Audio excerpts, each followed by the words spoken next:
सभी को नमस्ते। स्वामी विवेकानंदा योगा ट्रस्ट चैनल में आप सभी का स्वागत है। आज आपके सामने मैं नीलेश काछवाल, हिंदी अध्यापक, जिला परिषद सेकेंडरी पाठशाला द्वारका, कि हम हिंदी ज़्यादा से ज़्यादा सरल, सहज और सुलभ पद्धति में सीख सकें और बिना किसी खर्च के। मैं आपको नहीं कहता कि हिंदी के लिए आप विशेष कोई ट्यूशन टीचर लगाओ, आप सरलता से हिंदी के टीवी में जो भी कार्यक्रम आते उन कार्यक्रम को सुनिए और उसके बाद में जो भी समय आपके पास में है ఎంత సమయం మీరు ఇవ్వగలుగుతారు ఆ సమయం మీరు ఏం చేయాలి, మీ ఫ్రెండ్స్, అమ్మ, నాన్న, మీ అక్క, చెల్లెలు, ఇంకా చుట్టుపక్క వాళ్ళు, మీ ఫ్రెండ్స్ కానీ ఉంటే, హిందీ నోయింగ్ పర్సన్ మీ ఇంటి దగ్గర ఉంటే వాళ్ళతో అచ్చురాని హిందీలో మీరు మాట్లాడే ప్రయత్నం చేయాలి. కానీ కొంచెం తప్పుపోతున్నా అని మీరు ఏది బాధపడద్దు. धीरे धीरे మెల్లమెల్ల ఏదైనా धीरे धीरे रे मना धीरे सब कुछ होय, माली सींचे 100 घड़ा ऋतु आए फल होय. तो इसमें दोहे का अर्थ क्या है, ఏదైనా పని धीरे धीरे अभ्यास के साथ में हम उसे पा सकते हैं. ఒక్కటేసారి మనం ఏదైనా చెట్టులో వాటర్ పోసినామంటే దానితో మనం ఫలాన్ని ఆశించలేము. రోజు కొన్ని వాటర్ పోసి దానికి మనం ఒక टाइम आने पर ही वह फल हमें प्रदान करता है. तो आपका प्रयास भी तभी सफल होगा जब प्रतिदिन नियमित रूप से लगातार आप हिंदी के वातावरण में रहेंगे, हिंदी बोलेंगे, हिंदी सीखेंगे, हिंदी बात करेंगे.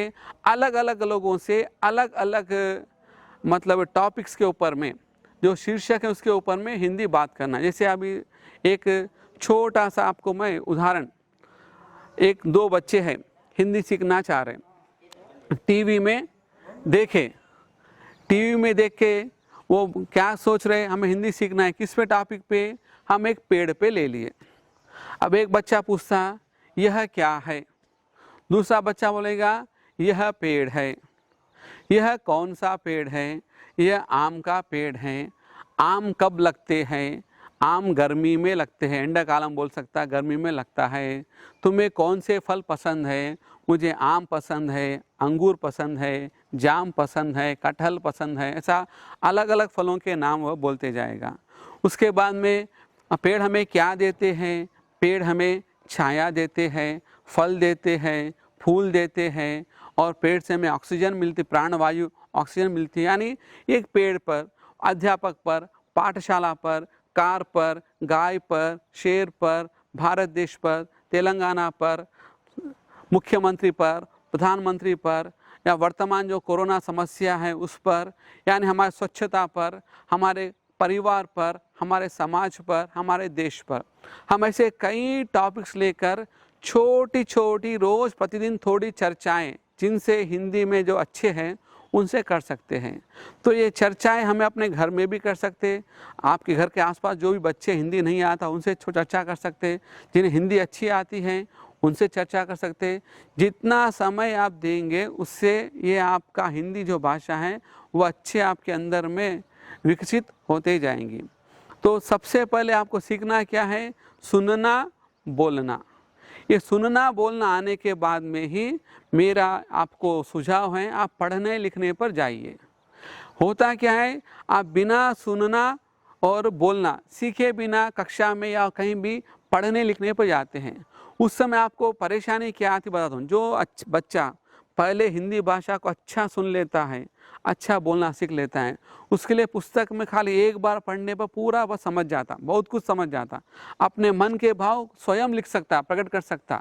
लेकिन जो बच्चा सुनता नहीं है और बोलता नहीं है, अध्यापक कक्षा में 40 मिनट या जो भी आपसे मिलते हैं, जब वो पढ़ने लिखने में जाता है तो उसे बहुत परिश्रम, कठोर परिश्रम, उसे क्या करना है, रट्टी मारना पड़ता है.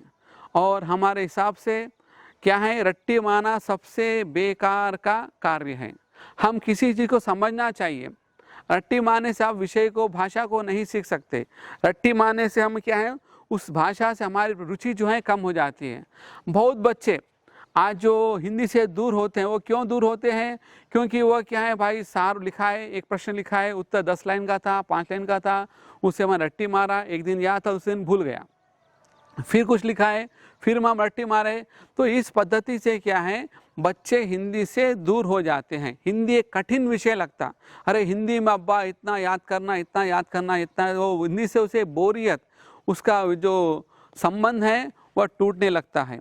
उसी हिंदी को आप पहले सुनिए, बोलिए, उसके बाद में वो किताब लीजिए, 6वीं की कक्षा का पाठशाला किताब है, आम ले लो आम है, हमारा गांव है, जो भी है, आप उसे चित्र देखकर उस पर चर्चा कीजिए, बातचीत कीजिए।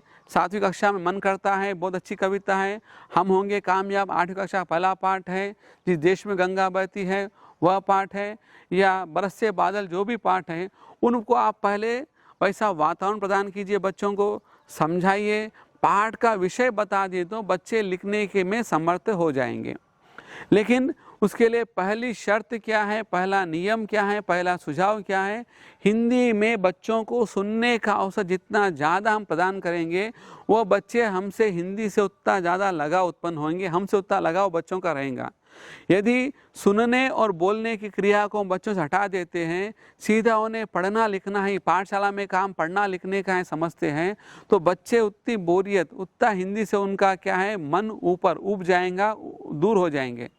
तो मेरा सबसे पहले निवेदन आप सभी से एक ही है, आप ज़्यादा से ज़्यादा हिंदी को सुनिए।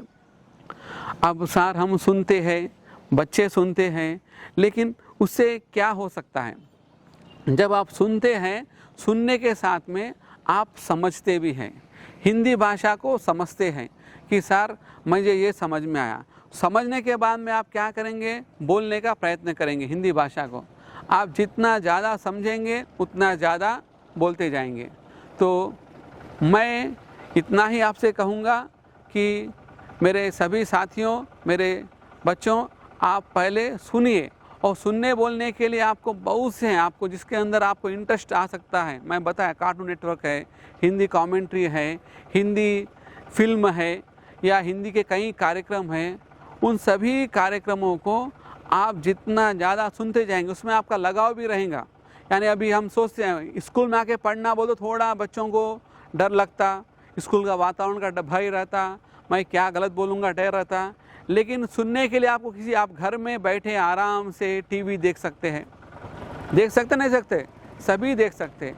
हिंदी में आप क्या कर सकते हैं, ये कुछ कार्टून नेटवर्क में आनंद लेते हुए आप समझ सकते हैं। यानी वहाँ पे आप कहीं भी आपको क्या है बोरियत महसूस फीलिंग नहीं होगा।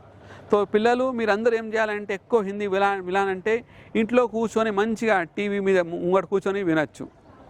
ఎంత ఎక్కువసేపు మీరు అది చూస్తే అంతా మీకు ఏమి అంటే భయం కూడా ఉండదు. స్కూల్లో మీరు డైరెక్ట్ చదవడం రాయడం అంటే కొంచెం భయం ఉంటుంది, స్కూల్లో వచ్చి మాట్లాడడం అంటే భయం ఉంటుంది.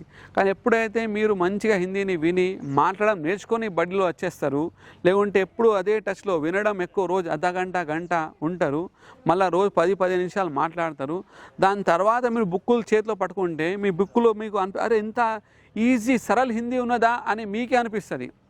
ఎప్పుడైతే మీకు లిజనింగ్ ప్లస్ స్పీకింగ్ రాదు హిందీలో, అప్పుడు ఆ బుక్ చూస్తే మీకు అబ్బా ఇది ఎంత కొండంత పని అనిపిస్తుంది. लेकिन जब आप हिंदी को सुनते हैं, समझते हैं और समझकर हिंदी में बोलते हैं, तब आप हिंदी की पुस्तक कौन सी भी ले लीजिए, आपको लगेगा हिंदी इतनी सरल है. ఎందుకంటే మనది సెకండ్ లాంగ్వేజ్, మన తెలంగాణలో హిందీ కనుక చాలా సింపుల్గా హిందీలో ఉంటుంది లెసన్స్ కూడా. కనుక నా మనవి ఒకటే, మీరందరూ సింపుల్గా హిందీని ఫస్ట్ లిజనింగ్ చేయండి, దాని తర్వాత స్పీకింగ్ చేయండి, దాని తర్వాత మీరు చదవడం రాయడం మొదలు పెట్టండి. आप सभी का धन्यवाद.